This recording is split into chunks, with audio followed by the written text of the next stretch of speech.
नमस्कार मैत्रिणींनो, माझ्या चॅनलमध्ये तुमचं खूप खूप स्वागत। मी मीना गायकवाड। आज आपण खूप सुंदरसं पाऊच तयार करणार आहोत। तर तुम्ही मेजरमेंट बघू शकतात। मी 10 गुणिले 8.5 इंचाचा असं एक कापड घेतलेला आहे। हा गाऊन आहे जुना पुराणा। त्याच्याच या गाऊनपासून खूप सुंदरसं आपण पॉकेट तयार करणार आहोत, म्हणजे पाऊच तयार करणार आहोत। तर बघा, मी एक शॉपिंग बॅगचे असे 2 तुकडे घेतलेले आहे। तर तुमच्याकडे शॉपिंग बॅग नसतील तर तुम्ही अस्तर बी घेऊ शकतात, या काही जुना पुराणा काही कपडा घेऊ शकतात। बघा, मी फॉर्म शीटचा वापर केलेला आहे। माझ्याकडे खूप फॉर्म शीटचे ना तुकडे उरलेले होते आणि याच फॉर्म शीटच्या तुकड्यापासून आपण खूप सुंदरसं अशा वस्तू तयार करणार आहोत। बघा, खूप जण असे तुकडे उरले की फेकून देतात, तो आपल्याला फेकायचं नाही आहे। याच्यापासून आपण आपल्या मुलांसाठी छोटे छोटे पाऊच तयार करू शकतो। बघा, मी एक मेन कापडाचं वर टाकलेलं आहे आणि याला पूर्ण याला शिलाई मारून घेणार आहे, कारण की हे ना आपण फॉर्मचे तुकडे टाकलेले आहे ना, त्याच्यामुळे आपल्याला पूर्ण कापडाला शिलाई मारून घ्यायची आहे। तर पूर्ण शिलाई मारून अशी लायनिंग बी मारून घ्यायची आहे। तर तुम्ही बघू शकतात की मी शिलाई मारून घेतलेली आहे आणि लायनिंगसुद्धा मारून घेतलेलं आहे। त्याच्यानंतर मी काय केलेलं आहे, जे साईडचं आहे ते कट नाही केलं, कारण की हे नंतरून कटच होणार आहे, त्याच्यामुळे मी कट नाही केलं। तर एक डिश घेतलेली आहे। तर तुम्हाला जेवढं पॉकेट बनवायचं आहे त्याच्यानुसार तुम्ही डिश घेऊ शकतात आणि मी चॉकच्या साहाय्याने या डिशला पूर्ण असं गोल आकारामध्ये त्याची लायनिंग करून घेणार आहे, असे गोल आकार करून घेणार आहे। तर बघा, मला एवढा मोठा आपल्याला पाऊच बनवायचं तर मोठा म्हणून मी मोठी डिश घेतलेली आहे। तुम्ही छोटी डिश घेतली तरी चालेल, तुमच्याकडे जसे असेल तसं।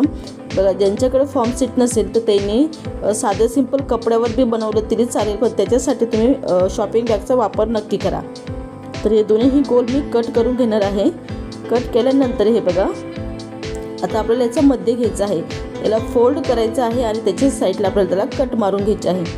तर हे बघा, अशाच पद्धतीने मी याला फोल्ड करून घेणार आहे। फोल्ड केल्यानंतर हे जे मध्य आहे इथे आपल्याला शिलाई कट करून घ्यायचं आहे, म्हणजे कापून घ्यायचं आहे। तर मी चॉकच्या साहाय्याने थोडीशी निशाणी करून घेते, म्हणजे मला समजेल। तर बघा, मी इथे शिलाई होती, शिलाईच्या थोडं साईडला मी कट करून घेत आहे। आपल्याला फक्त एकच जो सर्कल आहे तो कट करायचा आहे।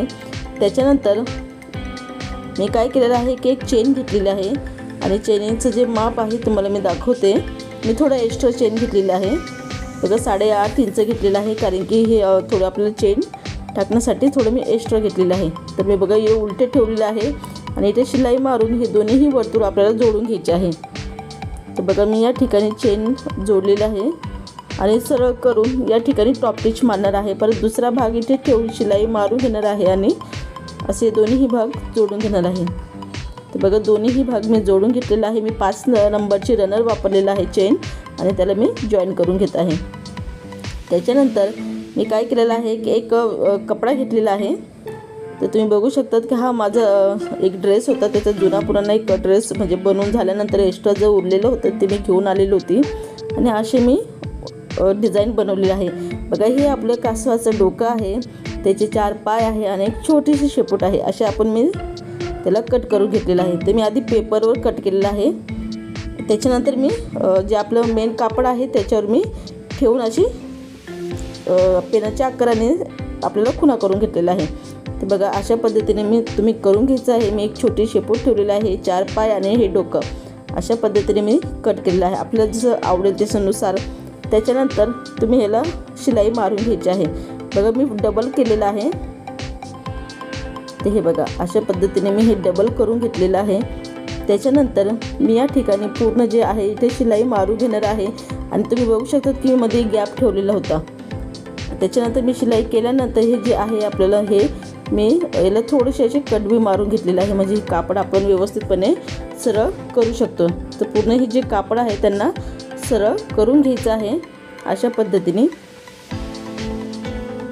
ते हे बघा, मी सरळ करून घेतलेलं आहे। त्याच्यानंतर माझ्याकडे काही फॉर्मचे तुकडे होते, मी ते तुकड्यांचा वापर करणार आहे।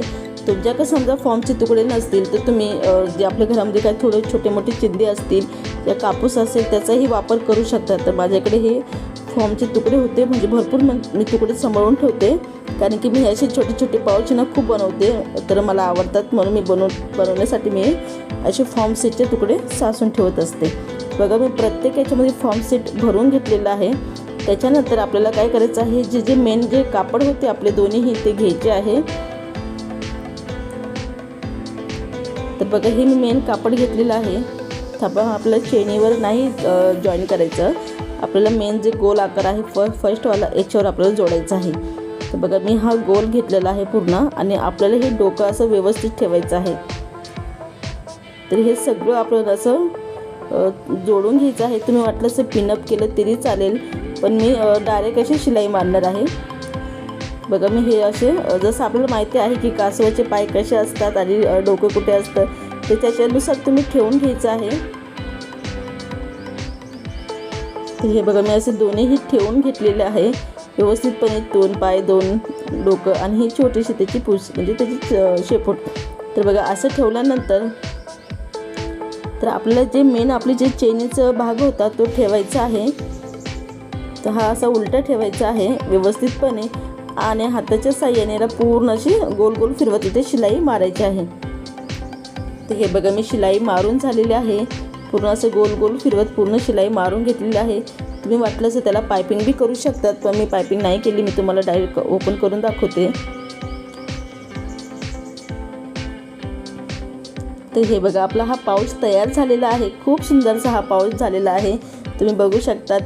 आणि इथे तुम्ही डेकोरेट करण्यासाठी त्याच्यावर गुगली आईससुद्धा लावू शकतात, किंवा तुमच्याकडे गुगली आईस नसेल तर असे जे बटणं असतात बघा जुने पुराणे आपण शर्टाचे काढून ठेवतो, ते बटणंसुद्धा तुम्ही असे जोडू शकतात डोळे म्हणून, किंवा गुगली आईसचं असेल तर गुगली आईसचाही तुम्ही वापर करू शकतात. बघा माझ्याकडे दोन्ही आहे, तर मी मुलांना विचारून तुम्हाला जे आवडेल मी ते त्यांना बनवून देणार आहे. तर बघा गुगली आईस लावल्यानंतर हा किती छान हा पाऊच तयार झालेला आहे. अशाच पाऊचचे व्हिडिओ पाहण्यासाठी मीना जय गायकवाडला सबस्क्राईब करायला विसरू नका. परत भेटूया नवीन व्हिडिओबरोबर. जय हिंद, जय भारत, जय महाराष्ट्र.